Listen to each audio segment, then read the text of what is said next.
अस्सलामुअलैकुम। शहादत न्यूज़ में खुशामदीद। मैं हूं रिया चौधरी। बुलेटिन में शामिल करते हैं आज की अहम खबरें। हज़ारा की बेटियां मुक़द्दस तारिक और मोमिना तारिक ने ओकिनावा ओपन लाक्रोस चैंपियनशिप में पाकिस्तान के लिए तलाई तमगा जीत लिया। पाकिस्तान के लाक्रोस में कामयाबी का सफ़र मज़ीद बुलंदियों को छू गया जब हज़ारा की बहादुर बेटियां मुक़द्दस तारिक और मोमिना तारिक ने Okinawa open lacrosse championship Japan में तलाई तमगा जीतकर मुल्क का नाम रोशन किया। उन्होंने बैनुल-अक़वामी सतह पर पाकिस्तान की नुमाइंदगी करते हुए शानदार कारकर्दगी का मुज़ाहरा किया। एबटाबाद से ब्यूरो चीफ शहादत न्यूज़ नवीद अकरम अब्बासी की रिपोर्ट के मुताबिक मुक़द्दस और मोमिना ने 8 से 15 फरवरी 2025 तक जापान में एक खुसूसी तरबियती कैंप में शिरकत की, जिसके बाद उन्होंने ओकिनावा ओपन चैंपियनशिप में दुनिया के 12 ममालिक की बेहतरीन टीमों के खिलाफ मुकाबला किया। फाइनल में पाकिस्तानी टीम ने जनूबी कोरिया के खिलाफ शानदार 6-18 से कामयाबी हासिल करके चैंपियनशिप अपने नाम की।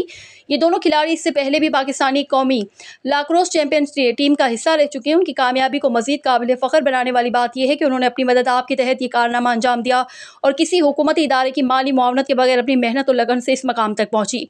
उनकी इस तारीखी कामयाबी ने हज़ारा और पाकिस्तान भर में फ़ख्र की लहर दौड़ा दी। मुक़द्दस और मोमिना पर उम्मीद है कि हुकूमत उनकी कामयाबी को तस्लीम करेगी और मुस्तक़बिल में उन्हें सपोर्ट फराहम करेगी ताकि वो मज़ीद आगे बढ़ सके और हज़ारा में लाक्रोस को फ़रोग दे सकें। उनकी मेहनत और कामयाबी पाकिस्तानी नौजवानों के लिए एक रोशन मिसाल है कि जज्बा, मेहनत और इस्तेकामत से आलमी सतह पर शानदार कामयाबियाँ हासिल की जा सकती हैं।